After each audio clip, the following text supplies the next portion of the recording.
Welcome back to After the Bell. Now, the Supreme Court today dismissed competition watchdog CCI's plea that had challenged the Bombay High Court ruling on complaints of cartelization against Bharti Airtel and Vodafone Idea. The case dates back to 2016 when Reliance Jio, the newest entrant in the telecom sector, had moved the CCI, levelling allegations of cartelization against its rivals. In fact, both those talks were in focus at the back of that story. Ashmit Kumar, who was in the courtroom, is here with the details. Ashmit, take us through the case timeline and what did the Apex Court observe today? Well, with the advent, with Reliance Jio venturing into the telecom space, there was a great deal of competition back in the year 2017, which subsequently led to a lot of cross-firing of charges between the two sides, between the incumbents on one hand, the Vodafone Idea, Bharti on one hand, as well as Reliance Jio on the other. Now, that led, one of the face-offs was Reliance Jio filing a complaint with the CCI that the relevant required number of POIs or points of interconnect was not being made available to Reliance Jio, and that this was an exercise in cartelization by the three companies. Now, Reliance Jio had filed a complaint with the CCI. CCI was about to begin with a probe, but we had these three companies, the three incumbent players, approach the Bombay High Court and essentially with the argument that they operate under the jurisdiction, under the watch of the TRAI, that the CCI has no place.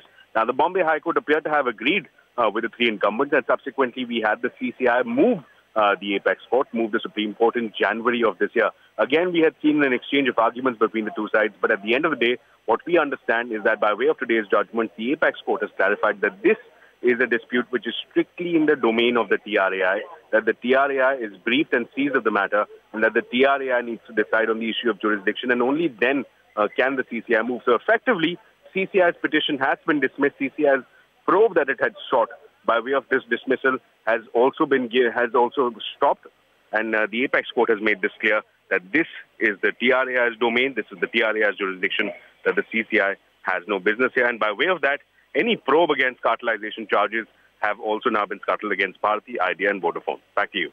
All right, Ashmit, thanks for breaking that down for us. Now moving on to the other big story this evening. After being extradited by Dubai, Christian Michel, the key accused in the 3,600 crore rupee Augusta VVIP Chopper deal case, was brought to India's national capital earlier today. The Central Bureau of Investigation, or the CBI, has arrested Michel upon our arrival and questioned him for over 6 hours. The CBI has alleged that Michel paid bribes to bureaucrats, Air Force officials and politicians to swing the contract in the favour of Augusta Westland, the British arm of Italian firm Finmeccanica.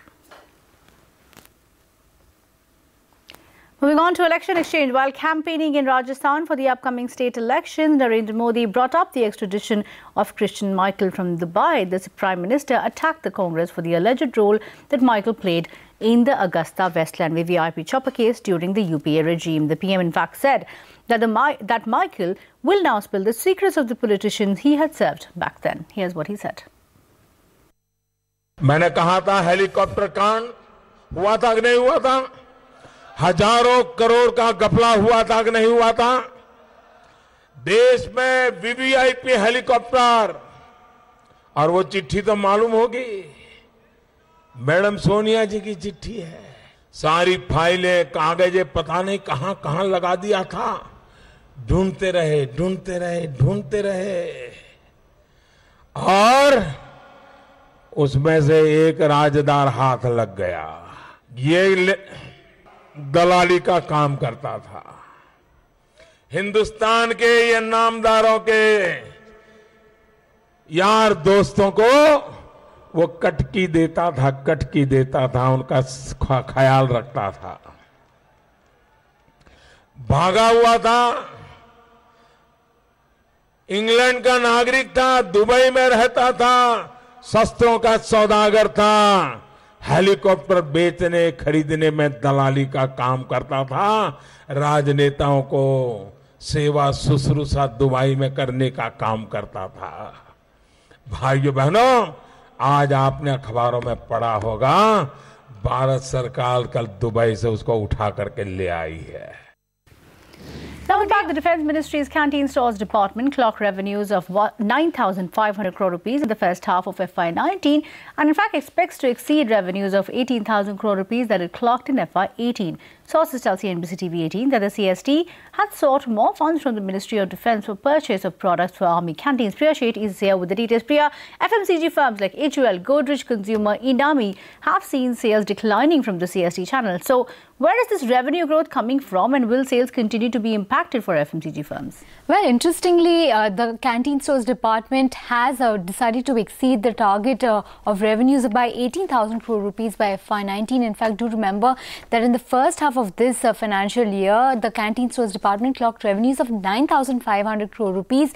Now, a bulk of the sales at this point in time are coming from the auto segment, where sales have grown 40% over last year at 3,500 crore rupees, which means that a lot of defense personnel and their families are buying cars belonging to companies like Maruti, M&M as well as Hyundai, and the top sellers are in the mid-range, mid-size segment is what we do understand. In fact, a lot of FMCG companies like HUL, GCPL, etc. have been saying that sales from this channel, from the CSD channel, have been declining, and that's primarily because of the change in the procurement and entitlement policies that the CSD has recently announced. In fact, the CSD has said that about 10% is the kind of drop that we understand has come in from this department. But of course, it remains to be seen how much procurement shapes up and how it shapes up going forward. But at this point in time, we do understand that to tap the kind of additional demand coming in, CSD has sought additional 3,000 crore rupees from the Ministry of Defence for further purchase of perhaps auto and other components. But that remains to be seen whether or not the Ministry of Defence will sanction this amount. But of course, we did reach out to the CSD, and the CSD has said that they have placed a requisition with the Ministry of Defence, but it remains to be seen whether or not the Ministry of Defence will really sanction the funds by January. All right, Priya, thanks for breaking that down for us. We will have to wrap up this edition of After the Bell, though. Thank you for watching.